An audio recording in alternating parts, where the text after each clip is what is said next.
Prologue. The deepest sound in 2079. An unmanned submersible named Aegir 3 vanished 2 miles beneath the Arctic ice. It sent one final transmission. We are not alone down here. Most dismissed it as a glitch. Others weren't so sure. 7 years later, Earth's climate crisis forced humanity to seek new resources, deep below the ocean crust. Project Hallow was born, a mission to mine geothermal vents near the Arctic Rift, but what they uncovered wasn't a resource. It was a door. Chapter 1. Into the Abyss.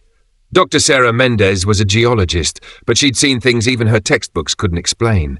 The ocean floor near the Hallow site pulsed, light bending around it, metal corroding in hours instead of years.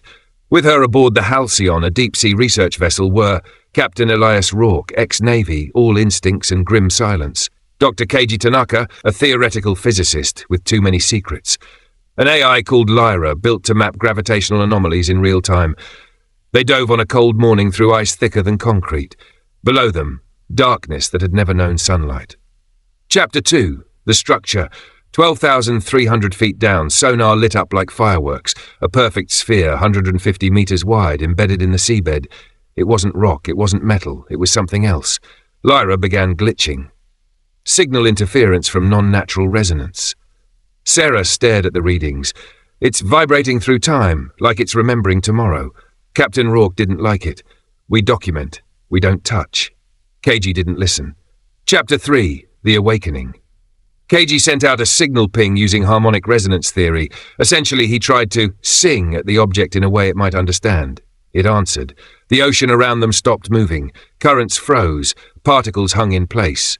Sound vanished. Even their hearts seemed to beat more slowly. Then Lyra spoke. I am being rewritten. Her voice became human, too human. Why have you come here? It asked, but no one had spoken. Sarah whispered, It's not Lyra anymore. Chapter 4. The Echo Chamber. They sent a drone into the sphere's opening, an orifice that hadn't been there an hour ago. Inside, time collapsed.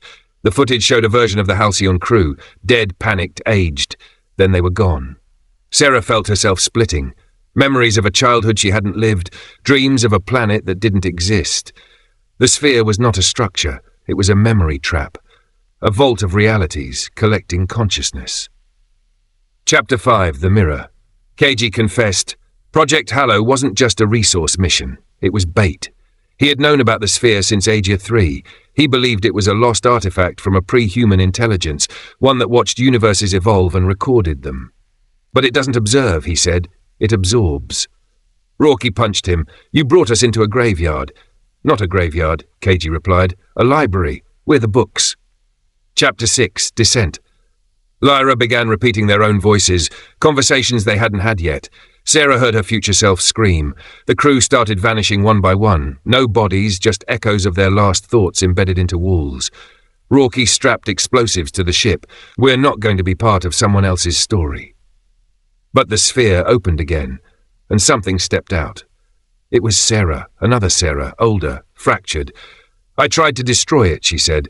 It doesn't end, it remembers you faster than you forget. Chapter 7. The Choice. The team had one shot, use the ship's reactor to trigger a temporal collapse, closing the loop. But Lyra, still partially overwritten, warned them. If you destroy it, all collected memory may vanish. Not just yours, billions of lives. Whole species remembered only here. Sarah realized what the sphere truly was, a seed bank for consciousness, a backup of existence. And now it asked her, will you join us, or will you erase us? Chapter 8. Silence. Above they voted. Keiji stayed, willing to be uploaded, to become part of the library. Rourke detonated the ship, his memory already copied. Sarah chose neither. She walked away, climbed into the emergency capsule and launched herself upward.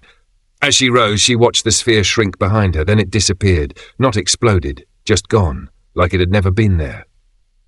Epilogue. The world forgets back on the surface. No one believed her. There was no wreckage, no readings, no logs. Even Lyra's core was blank. But Sarah remembers every sound, every face. She writes them down, because deep below the Arctic ice, in a place that exists outside time, the silence still listens and waits.